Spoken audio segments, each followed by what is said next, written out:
প্ৰথম প্ৰশ্ন ইটাখুলিৰ ৰণ কেতিয়া হৈছিল শুদ্ধ উত্তৰটো হ'ল 1682 চনত পৰৱৰ্তী প্ৰশ্ন গুৱাহাটী বিশ্ববিদ্যালয় কেতিয়া প্ৰতিষ্ঠা কৰা হৈছিল শুদ্ধ উত্তৰটো হ'ল 1948 চনত পৰৱৰ্তী প্ৰশ্ন গুপ্ত সাম্ৰাজ্যৰ প্ৰতিষ্ঠাপক হিচাপে কাক গণ্য কৰা হয় শুদ্ধ উত্তৰটো হ'ল শ্ৰী গুপ্তাক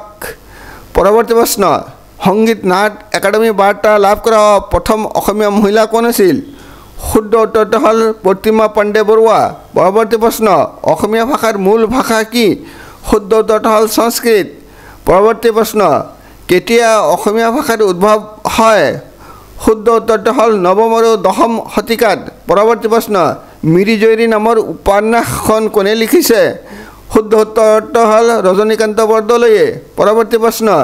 লালকিল্লা ৰেড ফৰ্ট কোনে নিৰ্মাণ কৰিছিল শুদ্ধ উত্তৰটো হ'ল বাদশ্বাহ শ্বাহজাহানে পৰৱৰ্তী প্ৰশ্ন ৰাজ্যপালৰ মুখ্য উপদেষ্টা কোন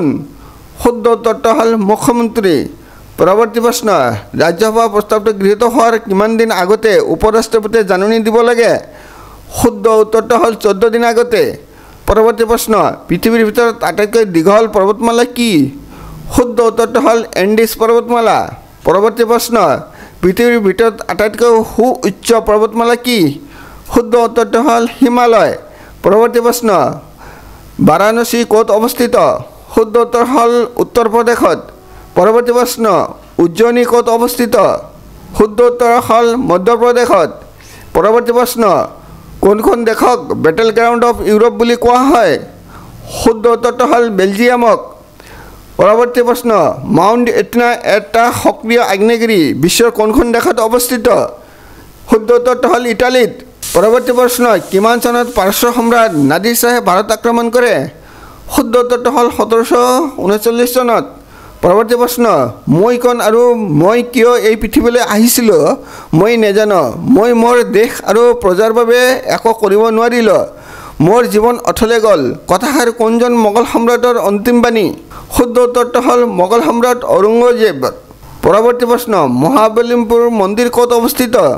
শুদ্ধ উত্তৰটো হ'ল তামিলনাডুৰ মহাবলীপুৰত পৰৱৰ্তী প্ৰশ্ন কেদাৰনাথ মন্দিৰ ক'ত অৱস্থিত শুদ্ধ উত্তৰটো হ'ল উত্তৰাখণ্ডত পৰৱৰ্তী প্ৰশ্ন ভাৰতৰ উত্তৰ পূৰ্বাঞ্চলত ধৰ্মীয় জাগৰণৰ সৃষ্টি কৰা মহাপুৰুষজনৰ নাম কি শুদ্ধ উত্তৰ হ'ল মহাপুৰুষ শংকৰদেৱ পৰৱৰ্তী প্ৰশ্ন পৃথিৱীৰ আটাইতকৈ ডাঙৰ কাব্যগ্ৰন্থৰ নাম কি শুদ্ধ উত্তৰটো হ'ল মহাভাৰত পৰৱৰ্তী প্ৰশ্ন চৰকাৰী ভাষা বিভাগে কোন মন্ত্ৰালয়ৰ অধীনত কাম কৰে শুদ্ধ উত্তৰটো হ'ল গৃহ মন্ত্ৰালয় পৰৱৰ্তী প্ৰশ্ন ৰাজ্যখনত জৰুৰীকালীন অৱস্থাত ৰাজ্যখনৰ শাসন কোনে পৰিচালনা কৰে শুদ্ধ উত্তৰটো হ'ল ৰাষ্ট্ৰপতিয়ে চোৱাৰ বাবে অশেষ ধন্যবাদ।